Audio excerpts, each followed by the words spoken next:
성원이 되었으므로 회의를 속개하겠습니다.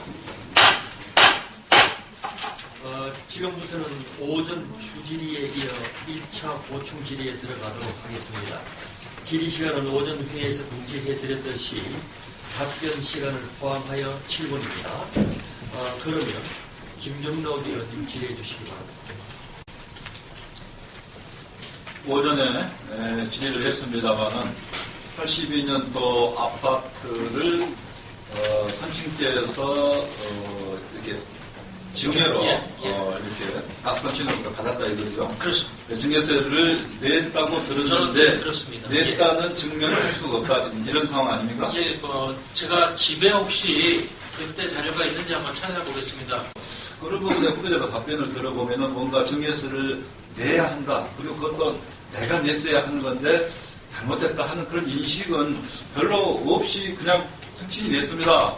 별로 자료는 없지만 냈으니까 문제가 없습니다. 이렇게 들리는데 이런 후보자의 답변을 듣고 국민들은 제 사무실로 전화가 왔어요. 그렇게 답변해도 되느냐? 어떻게 생각하십니까?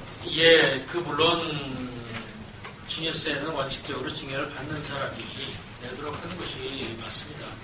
후보자가 저간의 사정을 사실은 제가 냈어야 하지만은 선진께서 내주신 점에 대해서는 그런 부분은 잘못된 점이라는 것을 뭔가 인식을 인정을 하는 듯한 발언을 해야지 그냥 선진이 냈으니까 문제는 없습니다. 이런 뜻으로만 답변을 하니까 어느 국민들로서는 봐서는 불편하지 않겠어요?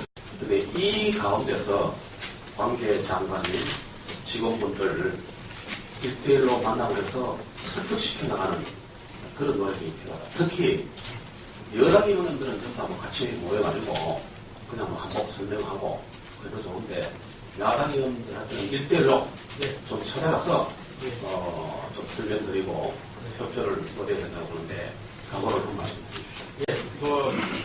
의원님 말씀에 전폭적으로 공감을 합니다. 이게 어떻습니까?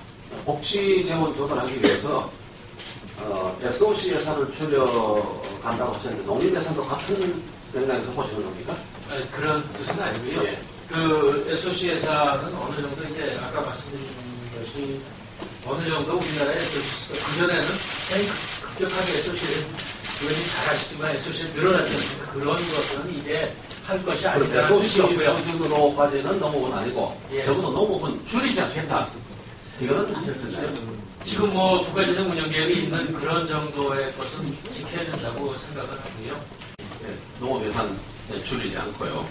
그리고 김영록 의원님 마지막 부분 굉장히 중요한 부분 보충해서 시간이 없으셔서 좀 답변을 좀 흘리셨는데 금년도 쌀 수매량 20만 톤 추가 적극적으로 검토하시겠습니까?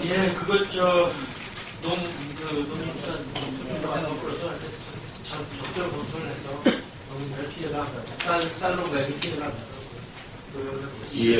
오전에 이제 누리 관련 목적 예비비를 작년에는 5천억, 금년에는 3천억 이렇게 해서 지원을 해주고 있거든요.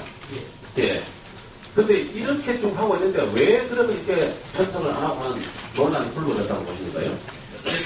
법에 분명히 이것은 교육으로서 누리과제의 교육으로서 되어 있기 때문에 이것은 교육감님들의 본연의 의무라고 인식을 하셔야 되는데 이것을 국가의 사무 아니냐 이렇게 해서 전에 국가가 해야 된다 이런 논쟁이 있었던 것 같습니다. 다시 말씀드리지만 지금 의원님이 지적하신 바와 같이 그 법령에 의해서 이것은 교육재정 교부금으로 충당하게 되어 있고 그래서 교육재정 교부금이 정상 교부가 이제 앞으로 나오기 때문에 그것에 의해서 해야 된다. 이것이 맞다 이렇게 생각을 합니다. 경제문제라는 것은 결국은 우리 경제를 제대로 하기 위해서 경제 각 분야의 민주화를 하는 것이죠. 기업 내에서 해야 되고 기업 간에도 해야 되고 그리고 기업 내에서 노동자와 사용자 간에도 해야 되고 노동자 내에서 비정규직에도 해결해야 되고 이렇게 민주화를 통해서 사회통합을 이뤄내고 그 사회통합이 결국은 우리나라의 큰 문제가 될 수 있는 경제 양극화를 해소해 나가는 것이라고 저는 이해하고 있습니다. 그런 측면에서 볼 때 전 김종인 전 수석이 지적했던 것에 대해서 정말 매우 유념할 필요가 있다 이렇게 생각합니다. 어떻게 생각하시나요? 네, 우선 경제민주화가 지속적으로 이루어져야 된다는 아마 그런 지적으로 이해를 하고 저희가 그것은 경험이 받아들이겠습니다. 그런데 지금까지 해온 것이 미흡했느냐, 물론 보기 나름은 그렇게 보일 수 있는 부분이 있을지 모르겠습니다만 저희로서는 그래도 집권 3년 동안에 아주 수치로 제가 말씀드렸습니다만 23개가 법령이 통과됐다는 식으로 하는 것보다도 가장 지금 경제민주화에, 물론 경제민주화가 의원님 지적하신 대로 아주 그 차원이 다릅니다. 노사 문제라든가 다른 것이 다 있는데, 경제민주화의 가장 국민들이 핵심이라고 생각했던 이른바 재벌의 지배구조 개선에는 아주 굉장히 많은 성과를 냈다고 생각합니다. 가장 큰 것이 물론 순환투자, 신규 순환투자를 금지하면서 기존의 순환투자 고리를 아주 대폭 수만기였던 것이 지금 100개가 안정적으로 줄였다는 것 같고요. 우리 경제가 지속적으로 발전을 하기 위해서는 기본적으로 경제 주체들 간의 경쟁이 제대로 이루어져야 되고, 경쟁이 제대로 되기 위해서는 출발점이 같아야 된다는 것이 경제민주화의 가장 기본적인 적이라고 봅니다. 물론 이것은 개인 간의 사항도 있고 또 있지만 기업 간에도 크고 작고 간의 크기 때문에 저만큼 먼저 나갈 수 있다면 그것은 경쟁의 제대로 된 경쟁이 아니고 그것은 결과적으로는 성장 잠재력을 잠식한다고 생각을 합니다. 그래서 그것을 만들어주는, 그것에 지금까지는 그래도 성과를 냈다 이렇게 생각을 합니다. 예, 수고하셨습니다. 아까 서비스 산업 발전 기본법에 대해서 얘기하셨는데 다른 나라에도 이런 법이 있습니다. 우리나라에서만 지금 하려고 하는 거고요. 이 법이 없을 경우에 서비스 산업에 대한 재정이나 분류나 세제 지원이 불가능합니다. 이 법에 없어서 완전 불가능한 건 아니겠죠. 이 법이 촉진하는 것은 틀림없습니다. 돌아간 건데 2013년 전체 이거 도표 한번 보여주실래요? 그 다음 앞에 걸로 한번 와보세요. 그 앞에 거. 아니 이상한 거.